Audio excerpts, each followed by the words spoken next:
All right, let's get right into it.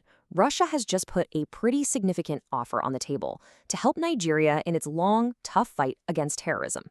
Now, on the surface, that sounds like simple aid.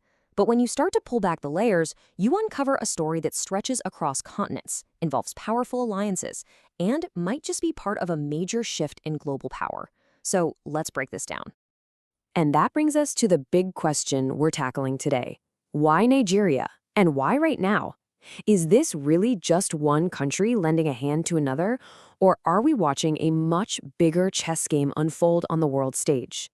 So the main argument in the analysis we're looking at is that this offer, it isn't really about counterterrorism at its core. It's a calculated, strategic move in a growing competition for influence, for resources, and for control, with the continent of Africa quickly becoming a major arena for it all.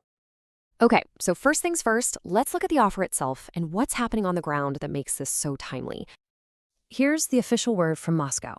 You can see the language is very diplomatic, right? It's all about coordination and fighting a global threat.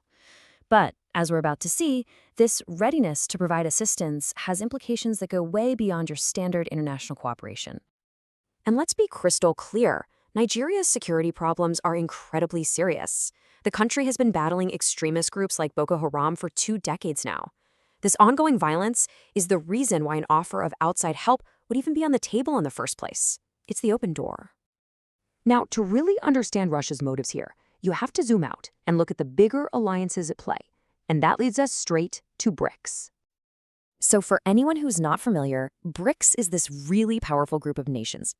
Think of it as an alliance of major emerging economies that are working together to build an alternative to the Western-led global system. The core members are Brazil, Russia, India, China, and South Africa. This isn't just a random club. It's a bloc that carries some serious economic and political weight. And here's the key part.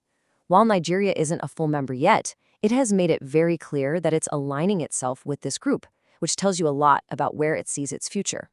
So here's the bottom line.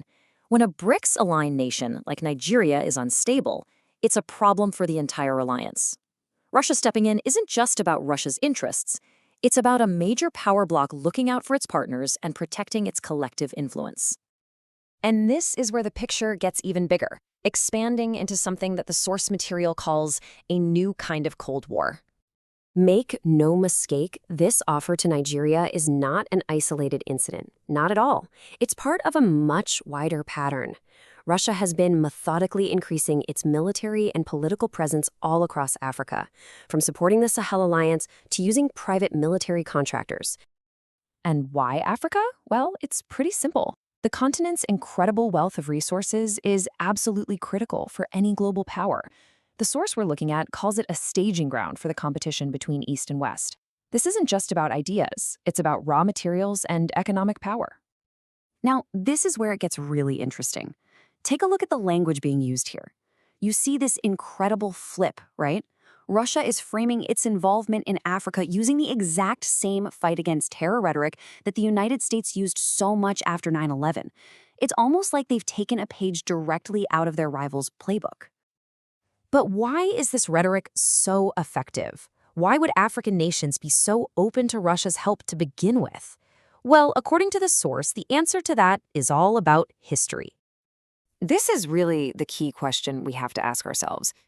Given the long and, let's be honest, often painful history between Africa and the West, what is it that makes Russia seem like a more acceptable partner to some? And this table on the screen really just lays it out so starkly. On one side, you have the Western powers with their deep, centuries-long history of colonialism in Africa. They literally carved up the continent at the Berlin Conference. You can still see that legacy today, and the language is spoken: English, French, Portuguese. Russia, on the other hand, just doesn't have that same imperial baggage. And that distinction, it's not just a footnote in a history book. It's a powerful memory that is actively shaping diplomacy today. You see, that different history acts as a massive diplomatic advantage. For many leaders in Africa, Russia is seen as a major global power that was never their colonizer. And that creates a foundation of trust that some Western nations just can't easily replicate. So, with all that historical context in mind, let's bring it back to Nigeria and look at the two very, very different futures that could be ahead. The source basically lays out two potential paths forward from here. On one hand, this whole situation could spiral into a devastating proxy war fought on African soil. But on the other hand, it could be the very thing that helps Nigeria achieve true military independence. The first path is, well, it's pretty grim. It's a scenario where you have global powers backing opposite sides, leading to massive instability. The source puts it in very stark terms, warning of a conflict where African lives are tragically caught in the crossfire of a war between outsiders. That's a future nobody wants. But then there's the other path, the more hopeful one. See, Nigeria is already working on developing its own drone technology. So the idea here is that they could take this Russian assistance, take the weapons and the knowledge, and use it to jumpstart their own domestic defense industry. Now look, that is not easy. Reverse engineering advanced military tech is a huge challenge.